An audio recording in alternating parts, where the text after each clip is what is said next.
Viva Las Vegas! Let's get started. Another race for the world's greatest driver, Juan Manuel Fangio. Former world champion Jim Clark leapt into the lead. That's Clark's Lotus going like a bomb. And James Hunt is the world champion by just one single point.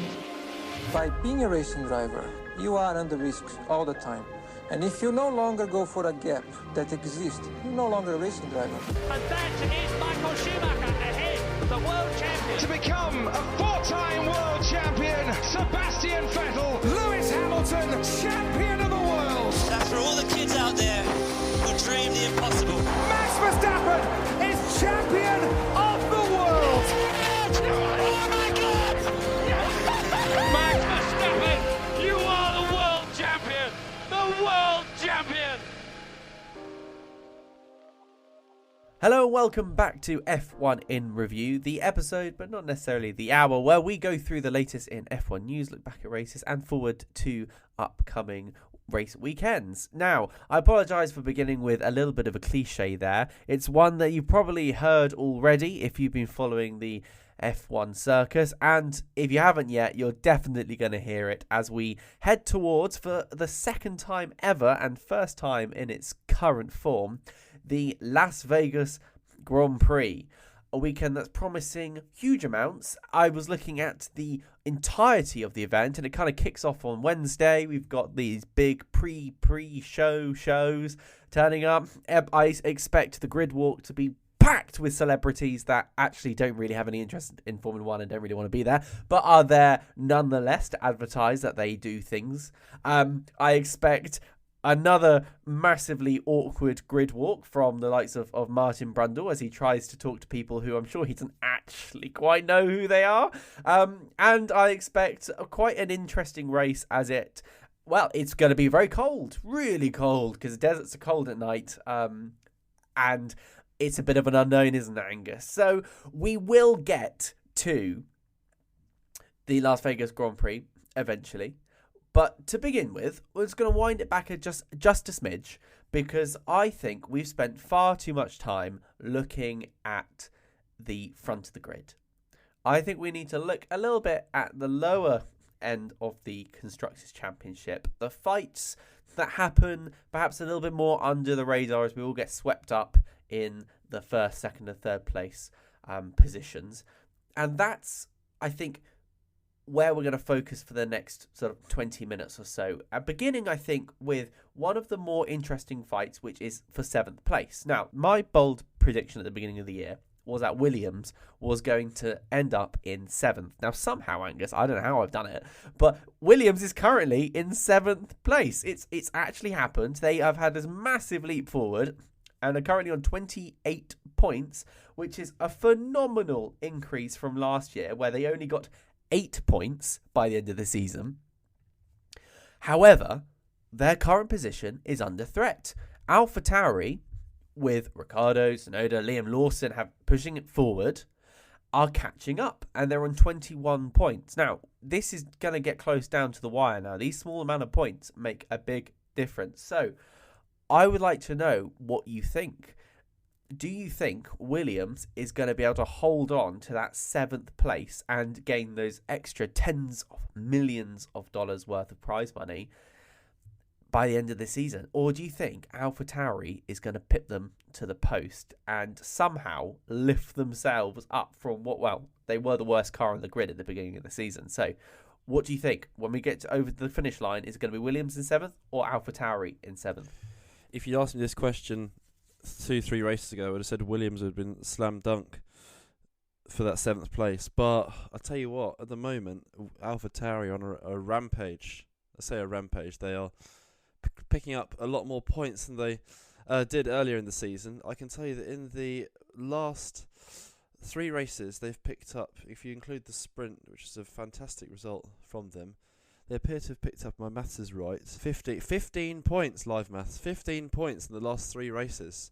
Wow. 16, in fact, if you include Tsunoda's fastest lap. So when you bear in mind that across the whole season they got 21 in the previous, 17 races, to pick up 15 in the last 3 is a phenomenal little surge at the end.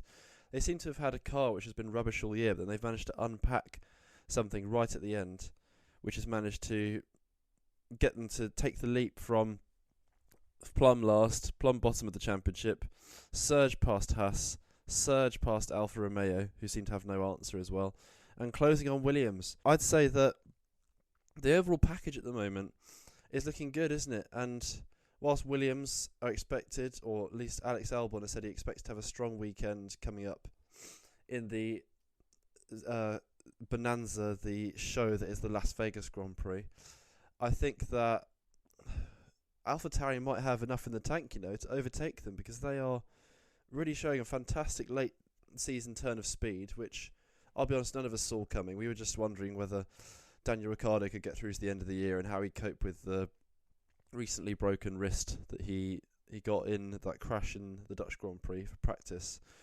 And there's been a big turn up for the books, and they're suddenly prowling down or breathing down the neck of Williams for 7th. And your bold prediction, which I have to say has actually ended up being exceptionally accurate, although you may have to replace the words Williams with Team Alex Albon, seeing as he has got the brunt of the points.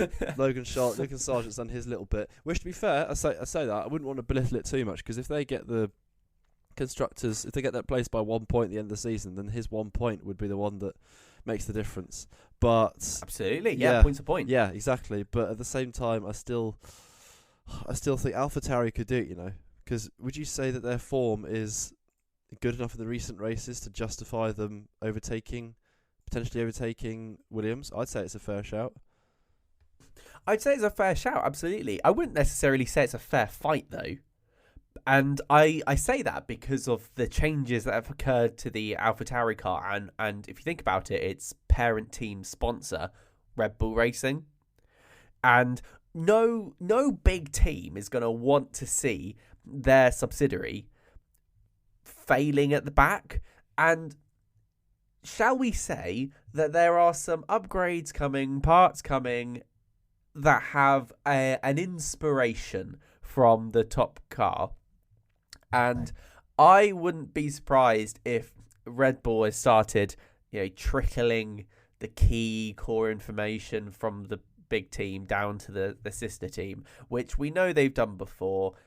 It's always happening. They hide it very well, but there is a big issue at the moment where you can kind of get around the rules of not copying each other by sending engineers across and knowledge exchange through word of mouth. I mean, how the hell is the FIA going to clamp down on word of mouth sort of thing? I reckon it's almost comically obvious in the paddock. A Red Bull engineer and an AlphaTauri engineer go in like cubicles in the loos next to each other, start whispering underneath, passing information. I mean, that's hyperbole, of course. I don't think they're actually doing that, but they are certainly sharing information that's allowing AlphaTauri to get back up and towards the top of the I was going to say top of the table. I mean top of the bottom of the table. If you'd like that particular sentence.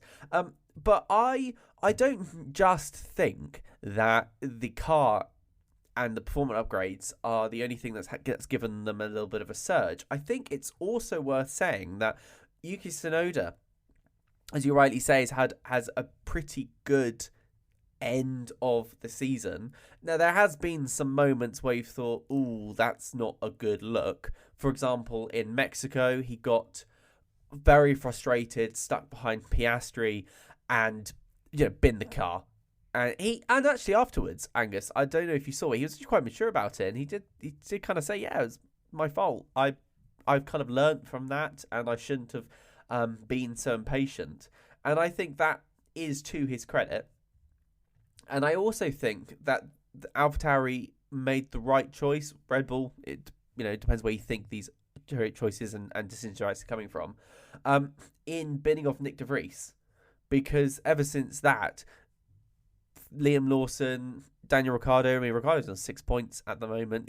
They've been adding to the tally and have been making sure that whenever they are being near the points, they've sort of been able to get them. And that's the key, really. And so it is worth pointing out the success from the drivers and the fact that they have actually helped push the team forward in in a really good way. I mean, US Grand Prix, Yuki Tsunoda scored 5 points, and then unfortunately had that problem in Mexico. Brazil, another 5 points there. It's these little moments that allow them to push forward. So yeah, I think at the moment AlphaTauri's on 2 runs. Firstly, the car is being upgraded nicely, and secondly, they've got 2 drivers. They got 3 drivers which have been able to extract the performance out of the car. And I think this end of the season is something that I think Yuki Tsunoda especially will be quite proud of. Wouldn't you agree? Yeah, I'd say as well the fact that people might say, well, he does it 7th or 8th, who cares really? It's just a difference of a place. At the end of the day, we know that, and it's been detailed in much more detailed way than this, there is so much prize money up for grabs, even in those lower placings. There is about $20 million extra money for finishing 7th compared to finishing 8th. So every little place that these cars, these teams can move up, it makes a massive difference to finances, especially for a team such as Williams or AlphaTauri, who are not exactly stacked with cash towards the back of the grid. So this fight really does matter, and it really does make a massive difference in terms of the outcome of their season. I want to ask you, who do you think has been the better driver for AlphaTauri since Ricciardo returned to the grid? Because Ricciardo obviously had that massive high of 7th in Mexico, which was a phenomenal performance. Could have been 6th or 5th based on a bit more luck. But who would you say has had the more superior performance? Because I feel like Tsunoda, he still has the odd silly mistake in him, but I feel like he has stepped up his game to a certain extent. Would you agree? I think so, but I mean, the problem with Yuki Tsunoda is he came into the sport with such a fanfare behind him. I also really appreciate Angus. If you haven't picked up on the listeners, Angus isn't very well, and so has joined us anyway. So it may well be, Angus, that I do a little bit more of the talking this week than you. So if you're wondering why it's I'm enjoying the sound of my own voice, it's not for my own pleasure, listeners. It's to relieve Angus from having to try and struggle through this. But we soldier on, don't we? But that's such a hard. It's such a hard question. But Yuki Tsunoda came with such a fanfare, and has really gone down. I think I would say that I especially was really excited by Yuki Tsunoda, especially after his success in the lower divisions. Came in as a very angry, shouty man who didn't necessarily get as much out as we thought he would. By this point, I thought, when Yuki Tsunoda was first joining, that is, that we would see Yuki in a Red Bull. And that, of course, hasn't happened, and doesn't look like it's happening in the near future just yet. And then I don't find it easy to compare Yuki Tsunoda to someone like Liam Lawson, because Liam got thrown into the car under very unusual circumstances, as you rightly say, after Daniel Ricciardo damaged his arm in free practice. He cracked his wrist and had to try and do his best in a car that was difficult to drive, not the car that perhaps he would have liked to start his F1 career in, and to jump him to the Formula One sort of circus without much prior training, all that sort of stuff. And to end up with 2 points is fantastic. I think there's no doubt that Liam demonstrated real success, real driving prowess when he joined, within the parameters that is someone without that much experience jumping in and doing their best. And then, of course, we have Daniel Ricciardo. Daniel Ricciardo, seasoned Formula One driver, second favourite child, or maybe third favourite child of Red Bull. I don't know. Probably Max Verstappen top, favourite child, followed by Vettel, and then Daniel Ricciardo. I don't know. They also like David Coulthard, so he's in there. He's really in the family. They love Daniel Ricciardo, and as I say, seasoned, last quote unquote last of the late breakers. Dives the car and in the right way to capture the moment and get an incredible drive and excellent points, who has suffered at the hands of, I guess, poor advice, us telling him to go join Renault, and that was such a disaster for him. In fact, he's parted ways from his old advisor. Go watch season 1 of Drive to Survive, if you'd like to see that particular saga play out. It's funny watching it back now because you're like, oh no, oh, did Renault promise you all those successes? Oh dear, that's not good. Yeah, they promised him a lot. I promised him a lot of money, and it never really played out. McLaren, struggled hard at McLaren. Norris was beating him. Managed to get a win in Monza. Daniel Ricciardo, and then now he's an AlphaTauri. So how do you measure that? How would you measure a Daniel Ricciardo's success in an AlphaTauri? Well, he's got 6 points, which is pretty good going. And he clearly has... I feel like he looks like he's more at home in the AlphaTauri, in the Red Bull group than he was. But it's hard. It's like if you chucked Lewis Hamilton into a Williams, you'd be like, well, I'm not sure how I rate them up. What I would say, though, is through their own, in all three of those, Daniel Ricciardo, Liam Lawson, Yuki Tsunoda, they all have excellent skills. I think Daniel Ricciardo has helped the team drive it forward. I think he is clearly more comfortable, great, talented driver, and very experienced, but has those underlying confidence issues that has come from those previous problems at other teams. Yuki Tsunoda came in with a fanfare and has not performed as well as perhaps he'd like. Now is kind of back on an upward trajectory, has done very, very well in the last few races, and especially collecting 10 points in 5 races isn't that bad. But on the flip side of that, you've got Liam Lawson collected 2 points, which is the lowest of all of those two drivers, but has got less experience, had to be thrown in under weird circumstances. That's going to be hard to measure. So if I had to be really boring, and I'm going to be really boring, I'd say I rate them all pretty evenly. I think each one of them has demonstrated recently perhaps why they deserve the seat, which I think is all you can say for an F1 driver, especially at the back of the grid like this. If at the end of the season you say, yeah, I know why you were picked to drive, then I think that's a pretty good compliment. Yeah, I'd say that Ricciardo is in this weird situation too, where he's 34 years old now, and there's been this constant chatter about whether he will be back in the Red Bull next year, which I think realistically should be shut down because Perez should be given another chance. But he's still having to prove himself. He's still trying to determine whether he has the fire in his belly and whether he's got the motivation to finish his career in a strong way. And I think that he's almost in like a no-win situation because his career is almost over, and he will end up being in like a tough position regardless. Because if he ends up going to AlphaTauri the rest of his career, it's a little bit of a dead rubber, just sort of carry on, do the exact same thing over and over again. But then if he ends up being in the team of Red Bull, then he's going to end up possibly being thrashed by Max Verstappen. Although that's possibly a fate that would befell everyone, to be honest, at this moment in time. Yeah. I know that you wanted to, leading on from AlphaTauri, I know that you wanted to talk about Haas and how they've had a bit of a, I guess not slide, but they've notably now they are notably now occupying the position as last in the Constructors' Championship. Yeah. It's not good, is it? Especially after the highs of last year. I feel like at the end of last year there was that optimism, wasn't there, that what we had seen from Haas was them picking themselves up. 2021 was a year that Günther Steiner in his book said he just wanted to finish.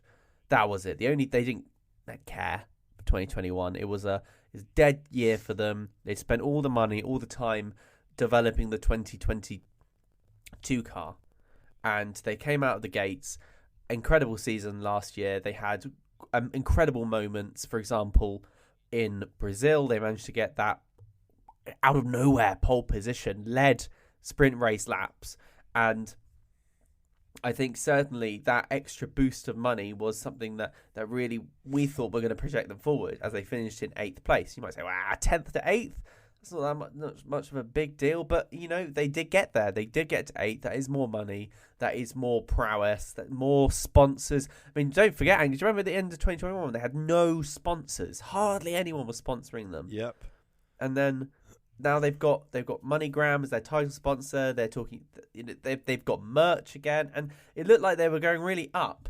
And then this year, it kind of hasn't played out like that. In qualifying, there have been these fantastic opportunities as they have got sort of 6th place, able to extract massive amounts of performance on like a one hit, and then just in the race they go backwards and are unable to capture points, which you would expect them to have done given where they perhaps started in the on that Sunday starting grid. So we've got Nico Hülkenberg only on nine points. In fact, he's got 9 points. Maybe that's an argument of success in itself. Kevin Magnussen on 3 points. So they're going backwards. This is much more of a competitive year, certainly. That's maybe perhaps one excuse. But what I want to say is, do you see Kevin Magnussen as still being part of the Haas F1 team perhaps next year or the year after that? Because he was brought in as an emergency driver after the whole issues with Nikita Mazepin, Russian driver, wasn't allowed to race anymore. They got rid of him, got rid of the title sponsor, and they got in Kevin Magnussen as an emergency driver. Did really well last year, but this year he's got a third of the points of Nico Hülkenberg. Has struggled a little bit during the season, and has also, Kevin Magnussen commented how he perhaps wants to spend more time with his family, things like that.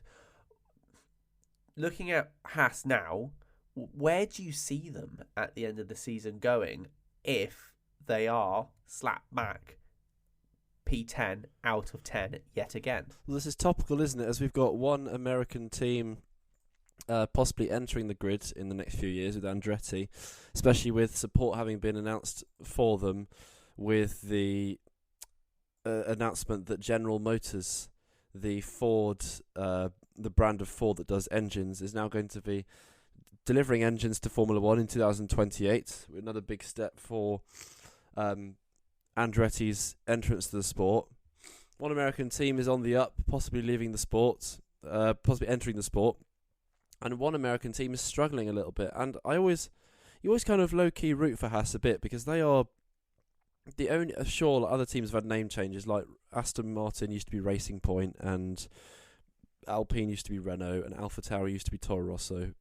But Haas is the only really new team that's been in the sport over the last decade, really, since those three new teams who always trundled around at the back. If you remember Lotus, HRT, that's Hispania Racing Team, not hormone replacement therapy, and Marussia as well. They were really hopeless. They got 2 points between them in 5 years, and like Haas coming in was actually a sign of like a positive change, because they were doing well. They got some good results. They've still actually never got on the podium in any race, which I think is a bit of a surprise considering they've had the odd good race. They've got that one pole position, famously from Kevin Magnussen in Sao Paulo last year, timing the conditions and getting a bit of a luck. But I think that they're going through a tough period right now, and it's a shame because you sort of think, well, where are they going to go from here? They're not going to have to sell the team, are they? They're not going to have to do anything like that. They're having their worst season since 2021, where they got 0 points. But if you look at their whole 8 seasons in Formula One, this is currently their third worst. It's only better than 2020 and 2021. But they're also getting into a habit of finishing lower down. Other than the year in 2018 where they finished 5th and they actually had a really good car, they finished 8th or lower in every other season that they've competed. And it's getting to a stage where Gene Haas has spent a lot of money on this team and wanting them to be up at the front and be competing. And he might start to be wondering where his investment is going and whether his investment is worth it and working out, because at the moment Haas are struggling, and the fact that they've dropped to 10th in the championship kind of highlights that, and it's a bit of a sad state of affairs. Now, I'm sure they're a very popular member of the grid, and I'm sure they will still be in F1 for a while to come, but it does make you think, like, what does the future hold for them if they continue to struggle and they continue to sort of languish towards the back. There's only so long that they can hold on to the fact that Gunther Steiner is a bit of a meme.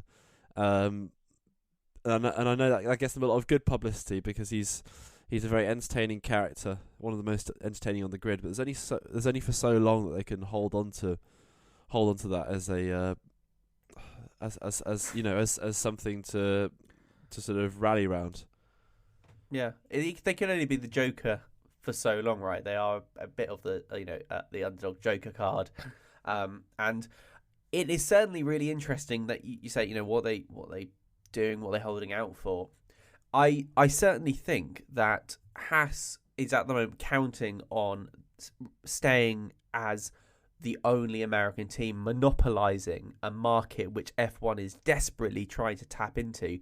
Having 3 solid race weekends in the US for a US team is brilliant, and it means that there's this double jeopardy for Haas.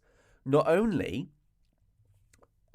do they want to stay in the sport to keep the large amount of prize money, but they also want to stay in the sport to be the only US team to capture the US market. And so Andretti and the concept of Andretti is a double threat for Haas. They risk taking away that monopoly, and they also risk reducing the amount of pie that Haas get at the end of an F1 season. Prize money pie, that is, it would have to be split more ways. So for other teams where, hey, it doesn't necessarily matter so much about cornering the European market, it's already been cornered. They all want a little bit of the American pie, of course, but it means even more to Haas. And now you've got Andretti saying, well, we're gonna partner with General Motors from 2028 if we join F1. Well, that means suddenly you've got a US team with long racing history, I guess some racing history, proper racing history, partnering with a huge brand in the US. I mean, General Motors has influences in LMP, I guess also a following behind it already, so they can drag some of that fan base in. If you're a fan of General Motors sponsored racing, then this is just be an extension of that. And so I think what Haas is hoping for, if I was them, I'd be hoping that you stay in F1 for a bit. I think Gene Haas is going to stay, nice 10th team, excellent, but importantly, his team is worth $500 million, because that's what the entrance fee into Formula One now is. If you can't add a new team in, you've got to buy one. And so for Haas, this is wonderful. He managed to get into the sport when F1 apparently was allowing anyone. I mean, in the book, and I would recommend this, Gunther Steiner said, "Oh well, I just turned up and did this word of mouth presentation at them after having done the pitch. I just spoke to them and presented." It's not like that anymore. They managed to get in at F1 when F1 was struggling. As you say, the teams at the back were exiting. There was this opportunity. They managed to buy in low, managed to get Ferrari to sponsor them and give them parts and things like that and get them relatively competitive. Yes, they've had issues, but importantly, it's worth more now than it was. And if Andretti comes into the sport, it diminishes the value of Haas. And I think that's part of the reason why Haas hate the idea of Andretti coming in more than any other team, because it's a real threat to that investment business proposition of the only US team trying to capture the US market. To be honest, I find it a little bit weird that Haas hasn't thought, hold on a minute, maybe we could partner with someone like General Motors, US team, US drivers, US engine suppliers. Surely that's a match made in heaven. So maybe kept the answer to Haas's problems, certainly financially, if you're ignoring the racing for a bit, is Kevin Magnussen quietly leaves. You bring in a US driver. You look at General Motors and say, hey, look, 2028, we'll stay for 2028 if you want to sponsor us and give us your engines. And then they can do what Andretti hasn't done yet. Because if there's one thing we do know, it's F1 politics gets ugly really quickly. And I wouldn't be surprised if Andretti can't get over the line and can't get into Formula One because of all the reasons I've just listed there, with teams basically pulling down, or pulling out all the stops to prevent them losing a significant portion of the prize money. Yeah, and leading on to this weekend's race, Haas will find themselves in the privileged position of having what would be their third home race this season after Miami and Austin, leading into Las Vegas. New race, new track, new location. It's a place where F1's always been about the purpose-built racing tracks, the ones which are built out in the countryside, have beautiful settings like Spa, Silverstone, other ones. But they've always had they wanted to scratch the itch of the glitzy, glamorous street circuit, and they've done it a bit with Miami in recent years. I think throughout our childhood, there was always talk of a London Grand Prix around like Marble Arch and Buckingham Palace. When in reality, in reality, it won't happen. But it's always a nice thought that for 1 to 2 weeks a year, the whole of London would stop for a Grand Prix. Can't see it, but they've managed to do one of their long-held dreams, which is to get a Formula One race in Las Vegas, and it's this weekend, and it takes in all the sights like Caesar's Palace, driving past all the famous casinos such as the Bellagio, the Venetian, other hotels. If we look at the track as well, 6.2 kilometres, so it's a long one, 50 laps, with average speed set to be the same as Monza, according to the Formula One website. But if you look at the track, you can see why, because there is at least 3 long straights with 2 DRS zones. It could be a fast one, Tristan. Yeah, absolutely. It's expecting to be very fast. And I do have some sympathy for the local residents, and there are a lot of angry residents of Las Vegas. Now, I mean, forgive me, I'm not that confident on US geography and where people live in relation to these places, but I thought Las Vegas didn't have a gigantic local population, but I guess there is some, and they aren't, I guess, happy about a midnight roar appearing just on their doorsteps. There's been a lot of effort put in to F1, and I feel like this weekend is something that's perhaps happening to the local residents rather than happening for the residents. But it is taking place, which means it's going to be a big fanfare. I hope it's less cringy as well than I'm expecting, because I don't know, it kind of Miami was a bit on the nose, so I'm hoping maybe they'll tone it down. You know, Las Vegas is famed for its low key, conservative entertainment values, right? So maybe it'll be like that. But it's supposed to be very, very fast. It looks kind of like an upside down pig, the racetrack, and I'm expecting Williams to do quite well. It's an unknown with regards to tyres because it's going to be so cold. Maybe this is going to be Haas's moment, because I think I said this last week and I stand by this. If your car is less efficient, then it often that means that you start scrubbing the tyres quite quickly. You start damaging them and rolling the tyres and moving them, adding friction and energy into your tyres. Well, if your car does that a lot, almost too much, when it's 4 degrees, that might actually give you a benefit, because unlike everyone else who has perhaps less pressure on the tyres and putting less energy straight through the tyres, suddenly your tyres go into the nice sweet spot, and everyone else's can't really do that. But I'm only speculating here. Something tells me that Red Bull will be very dominant yet again. But hey, that's the wonderful thing about an unknown track. So I think it'd be really nice, Angus, if we could end this podcast this particular week by predicting what we think is going to happen at the Las Vegas Grand Prix. Now, I think I'll go first. So I think this is going to be a poor race for McLaren. That's one of my things. I don't know. I don't see this as being particularly good for them. I reckon, as much as I've been hyping them for ages, McLaren is going to be in maybe 5th, 6th place. I could see Ferrari doing quite well. And I'm gonna stick with my bold predictions with Williams, and I think Williams are gonna have a good race. Logan Sargent's it is another home Grand Prix, gonna get points. I'm gonna say Logan Sargent's gonna get 2 points. There you go. That is bold for this weekend. I think we're going to get a slightly different race. I think that we're going to get one which is like a little bit different, just because the track temperatures, the fact it's late at night, the fact that it's a new circuit. I think Max Verstappen's going to finish on the podium. I don't think he's going to win this time. That's a very, very bold prediction based on recent form, considering he's after having a win streak broken, he's just casually won 5 in a row again, including plus 2 sprints in amongst that, or 3 sprints maybe. Yeah. I think that the winner of the race is going to be Sergio Perez. I think he's going to turn up at this new track. He has a historically good record on street circuits, with previous double wins in Singapore, Baku. So I'm going to say he's going to finish first. I think second is going to go to Lewis Hamilton. I think there's just the plot line of him with Vegas, and he loves Vegas, doesn't he? He's basically... Lewis Hamilton's a Brit, but he's basically like part American, such as his connection to the country.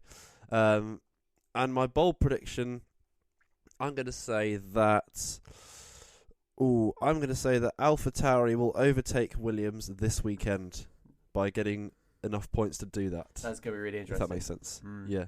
I thought your Mercedes one was bold. Bear in mind, it was...